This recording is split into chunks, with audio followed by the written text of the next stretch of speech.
Hey everybody, welcome back to another movie review. Hope you guys have been enjoying the content on the channel as of late. As you can tell, this is a very intimate and very ghostly setting, as it is very late right now at night, and I'm trying to keep my voice very quiet because everybody is sleeping. So we're using the camera once again, and we are going to be discussing a film that I just watched. And we're going to try to keep it quiet because, again, it is late.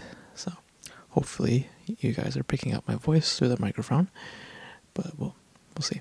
So the film that we're going to be discussing briefly, as I just got finished watching it, is the latest of the August Wilson adaptations being produced under Denzel Washington. That film being The Piano Lesson, which was co-written and directed by Malcolm Washington, who I believe is in his directorial debut, if I check here real quick. He isn't, actually. Oh no, he is. Yes, he is in his directorial debut. Co-wrote the script with Virgil Williams, who most notably has screenwriting credits for Mudbound, a film of which I have not seen but heard good things about.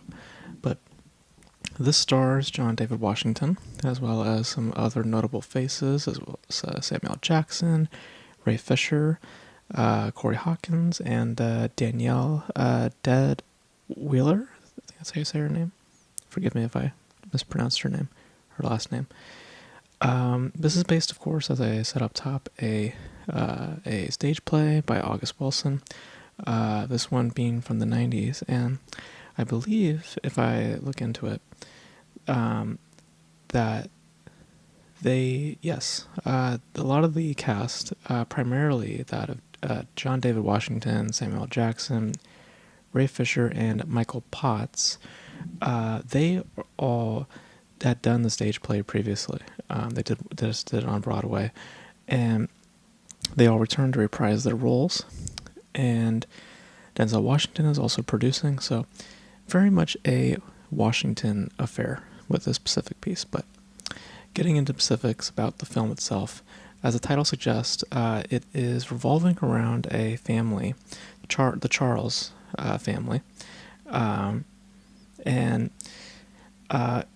there is a piano that is a very valuable piece in their family. It carries a lot of their history, a lot of their legacy, and a lot of notability in terms of their in terms of a lot of the people, and specifically that of the masculine characters, a lot of their personas, a lot about their greed, a lot about their selfishness, and it's a haven of sorts for just tremendous trauma and grief. And John David Washington's character comes into town and arrives back at the home, of which his sister, played by Danielle Dead Wheeler, is kind of running things. Samuel Jackson's kind of just, frankly, a bum at this point. And John David has ambitions of, because the film, mind you, is also set in the mid-30s during the Great Depression, and of course during times of, times of slavery and amongst other things. And sorry about that. He is given a chance to obtain land for himself, and in that he may find a way out of serving and like plantations and other things like that. And the thing of which the proposition that is laid out is that he is to sell watermelon, which is one of his objectives while he is in town, and the other is to obtain this piano. And the piano, as I said, holds a lot of value to the house, specifically to his sister. And a conflict is birthed through the obtainment of the piano, and through that a lot of past trauma or events that affects them personally starts to boil up to the surface, and the source of which a lot of this conflict appears to be taking place seems to be drawing from that of the piano, which may or may not hold a ghostly presence that isn't just eternal, but perhaps external as well. So in terms of in terms of a metaphor, I mean, the film itself, as I illustrated, I think pretty defyingly, is that it is a film that explores past trauma.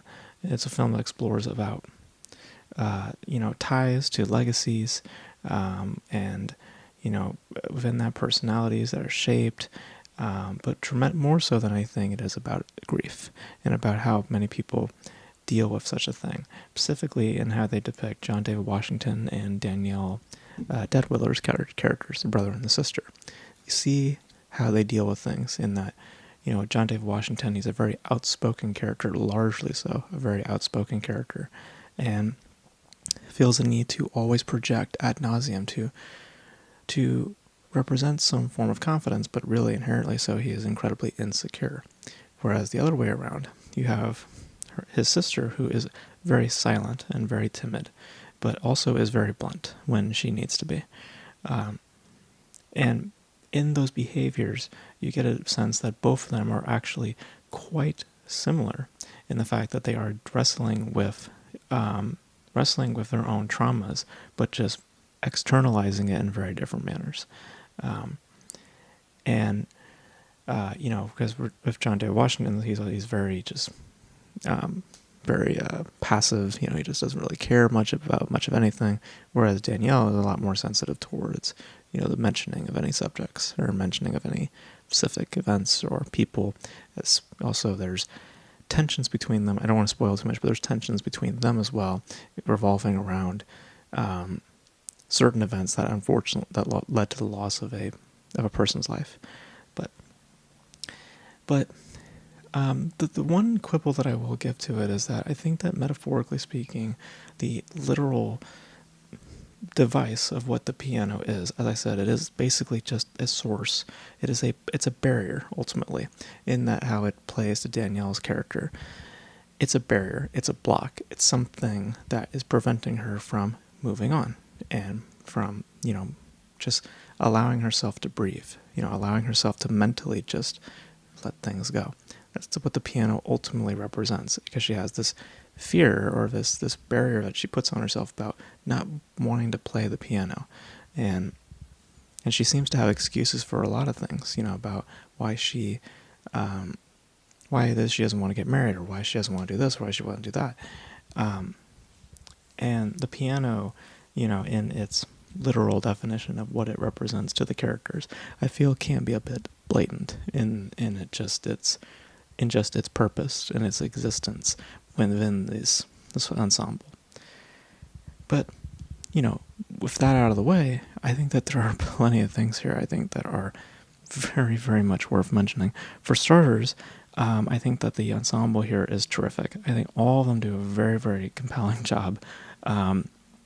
Each and every one of them does not feel out of place. Everybody feels very organic. I mean, largely so, as I mentioned, that it does help that a good amount of this cast is coming from the play itself. So, there's already a large part of it that is quite organic and quite natural.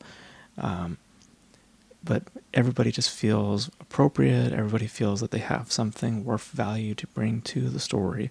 No one doesn't feel... I'd say that the closest would be like Samuel L. Jackson, but even there's something of value to what he is bringing to the cast.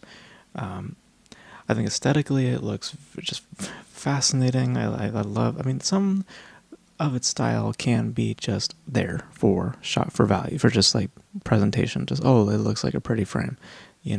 But in how it is, because again, like as I mentioned up top, this is basically a ghost story, and is using the thematic study of trauma and grief and representing it through basically the billing of a ghost story. And there's certain details that I feel are interesting, like little whips, that would represent that of a ghostly presence, or at the beginning when you see like fireworks going off and it would go from black to color, black to color. It's, stuff like that is interesting, but some of it feels purposeful, while other times it does feel like, okay, it's just kind of there just to give style, style for style's sake. But, generally speaking, there is a lot of good things. There's a lot of great, compelling things, especially within its screenplay. The dialogue itself, I think, is so compelling, and I was glued within each passing word that was with this film. It's not to where if I felt that, okay, that feels a little, that feels a little, it's such an organic and such an authentic, feeling. When the characters are speaking and this dialogue being utilized, it does not feel like we're having to now build drama, or we're having to build to a certain expected emotional state. Everything feels so grounded in that respect of how it's written. It just is so grounded and so real. If everything, and a lot of that also comes down to the performances, where how everybody is interacting with each other. It doesn't feel stagey in any respect, which is something of a great compliment to what was originally a stage play. Because you run the risk with that. There was issues that I had with that with another August Wilson adaptation, that being Ma Rainey's Black Bottom. I felt that to be more stagey compared to something like this, where I felt it's just very much its own thing. If I didn't know it was based on a stage play, I wouldn't pick up on that. I think that it's just really organic the way it is, and just very, like I said, just has such a natural feeling to it. It doesn't feel artificial. It doesn't feel like that there's something that is holding it back in that respect. It just is, for the most part, outside of just, again, it's fairly blatant metaphors and some questions within its overall stylistic purpose. It's very, very well done. You have an ensemble there that is really compelling. You have a screenplay that I think is just really, really solid. It really is. You really are glued to it. It's very absorbing, very properly haunting, properly tense within that as well. There's just a lot of really great elements to it. So, sorry, it just went black. But yeah, I think it's a very good piece. I think there's a lot of great things to it. And frankly, when I got out of it, I was really, like, it kind of was a deflating feeling, because it built and built and built, and when its third act, and then there's that feeling where it's in the respect of how that plays to the film itself, by studying trauma and studying grief, getting to that moment to where you can then relax. It feels very fitting, and it's in a conclusion to what is essentially, as I mentioned, about grief and about how one finds their way out of that place. And I think by general execution, I think that there is a lot of merit and a lot there to enjoy. Primarily in its writing, in the strengths of it tremendously, and in the very, very compelling ensemble, and that is there. So yeah, I think it's pretty good.